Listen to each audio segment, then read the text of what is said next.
इस महाभारत के खंड भाग में आपको एक लाइन एक ऐसी मुझे मिली है जो मैं आपके साथ शेयर करना चाहता हूं। बात ये ऐसे है कि ग्रहों में एक ग्रह शुक्र, उसकी एक पुत्री हुई जिसका नाम था देवी, और देवता में वरुण, उसकी उसके साथ शादी हो जाती है और उनको फिर दो बच्चे होते हैं। एक का नाम था बल और दूसरे का नाम था सूरा। सूरा के फिर बताते हैं कई दिन इनका शादी संबंध कई दिन चला, गृहस्थी कई दिन चला, लेकिन जब जब अन्न के लोभ से लोग एक दूसरे का हक खाने लगे।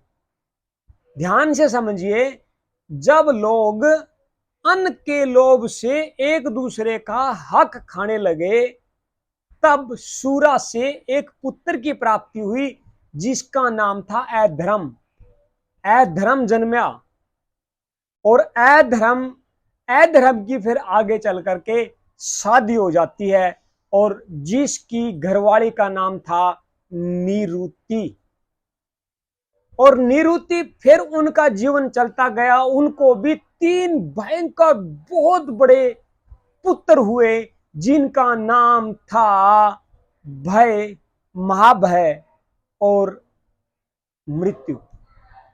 अब देखिए, सोचने की बात यह है कि जो लोग अपने पेट के लालच में दूसरे का हक खाना स्टार्ट कर दें, उनका जीवन देखिए आप, भय में गुजर जाएगा, टाइम से पहले मृत्यु आ जाएगी, समय से पहले बुढ़े हो जाएंगे, बीमारियां घर कर लेंगी, किसी किसी को कुछ बीमारियां हो जाएगी, बीपी हो जाएगा, किसी को डायबिटीज हो जाएगा, किसी को कुछ हो जाएगा, किसी का कुछ बंद हो जाएगा तो किसी का कुछ बंद हो जाएगा। ये क्या है?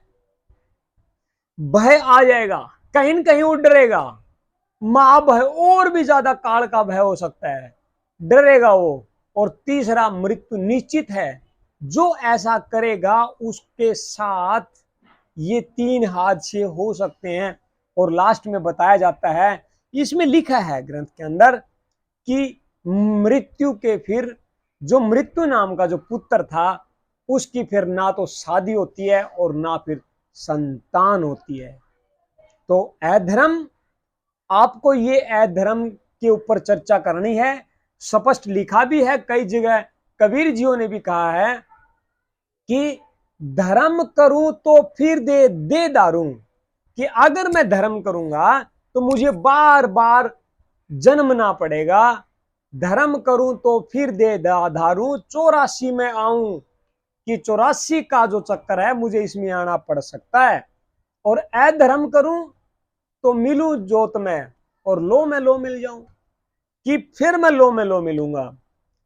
इसमें जो सब बताया गया और कबीर जियों की जो साक्षी है ये, कि मेरा मन मानता नहीं इसने मैं कैसे समझाऊं, इस भजन की यह एक कली, एक झलक है।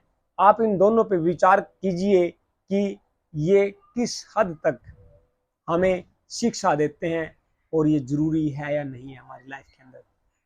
आशा करता हूं समझ में आई होगी। और सारी इसी तरह की ढेर सारी इंफॉर्मेशन कहिए, बातें कहिए शास्त्र की के अंदर। वैसे तो मैं इसकी व्याख्या नहीं कर सकता, इसका बयान नहीं कर सकता, अनंत है इसकी महिमा, बहुत अनंत है। फिर भी थोड़ा प्रकाश डाल रहा हूं ताकि मैं भी समझ पाऊं और जो समझ है वो आप लोगों तक शेयर कर सकूं। थैंक यू विश्व।